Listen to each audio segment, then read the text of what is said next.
নেই। সাকিব আমার অনেক আগের ক্লোজ ফ্রেন্ড। শরীফুল রাজের ৩টা ছবি মুক্তি পেল, একটা ছবিও দাঁড়ালো না। প্লে করতেছে জায়েদ খান, সাকিব আল হাসানের সাথে বিজ্ঞাপন করে, অস্ট্রেলিয়াতে নুসরাত ফারিয়ার হাত ধরে ঘুরে বেড়ায়। ও ভাইরে ভাই, জয় ভাই শাকিব খানের সম্পর্কে এটা কি বলল?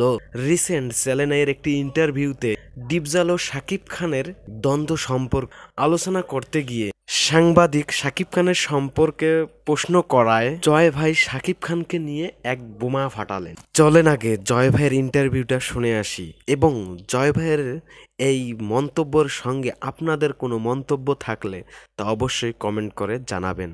আমার সাথে ব্যক্তি সম্পর্কের সাথে ফেসবুকের কথার কোনো মিল নেই। সাকিব আমার অনেক আগের ক্লোজ ফ্রেন্ড, আমরা বহু ভালো সম্পর্ক আমাদের, কিন্তু আমরা প্রফেশনাল লাইফে আমি যেহেতু এই কথা বলি, কখনো তার পক্ষে যায় কখনো তার বিপক্ষে যায়, এবং ইট ইজ এ বিজনেস, এবং সোশ্যাল মিডিয়ার একটা বড় বিজনেস ফিল্ম ইন্ডাস্ট্রিতে সাকিবকে ঘিরে।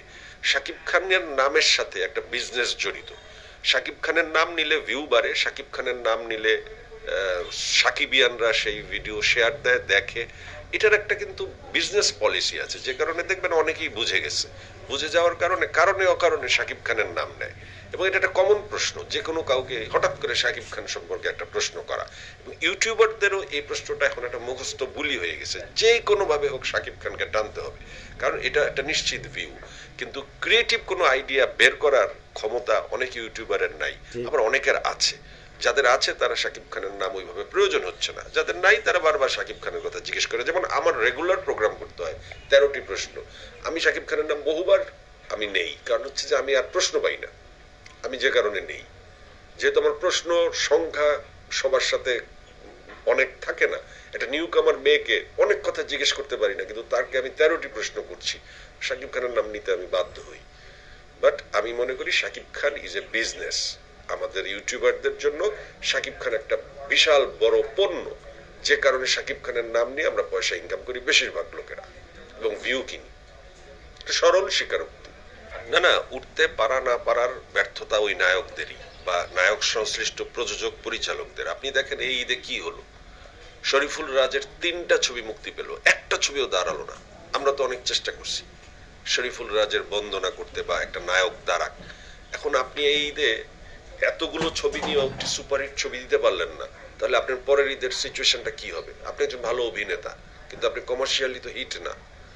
সাকিব খান যেইভাবে হোক রাজকুমারকে একটা আলোচনার মধ্যে রাখছে, সেটা সত্যি কথা, কিন্তু আলোচনার মধ্যে তো ছিল, সেই আলোচনাটা কোন ছবিটা দিতে পারছে, যে কারণে অন্য নায়কদের ভবিষ্যৎ অনিশ্চিত হয়ে যাচ্ছে। আর সাকিবিয়ান সাকিব, এটা তো একটা পলিটিক্স। একটা লোক এত বছর ধরে আছে, তার কিছু ফ্যান ফলোয়ার ভক্ত ইউটিউবার, সে অনেক আগের থেকে চিন্তা করে এই ডিজিটাল মিডিয়ার এই দাপট সে তৈরি করছে।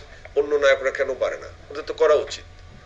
যেমন সাকিবের আছে সাকিবিয়ান, অন্যদেরও থাকা উচিত, এবং সেটা এই যুগে সবচেয়ে প্রধান। আমি আগে সোশ্যাল মিডিয়া দখল করব, তারপর আমি ইন্ডাস্ট্রি দখল করব। আপনি কি জানেন যে এই থিওরিটা এখন সবচেয়ে বেশি অ্যাপ্লাই করতেছে জায়েদ খান?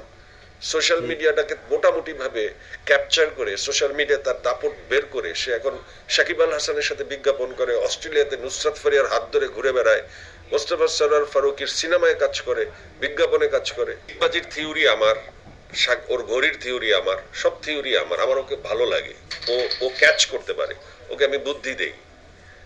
হ্যাঁ, সোশ্যাল মিডিয়ার মানুষ আনন্দ পায়, ওর সাথে ঝগড়া হয়, আনন্দ হয়, মজা হয়। ওকে বুদ্ধি দিয়ে যে মজাটা পাই, সেটা তো আমার ভালো লাগে, কারণ আমি নিজে তো ডিগবাজিটা দিতে পারবো না। ডিগবাজির অর্ডারটা ওকে দিতে পারবো, ও ডিগবাজি দিয়ে ওর নাম হবে, এবং সেখানে আমার ভালো লাগা কাজ করে। আমরা জানি যারা শাকিব খানের সম্পর্কে আজে বাজে কথা বলে, দিন শেষে তারাও একদিন শাকিব খানের প্রশংসায় ভাসে। আমাদের কিং খান শাকিব খান, স্যালুট বস আপনাকে।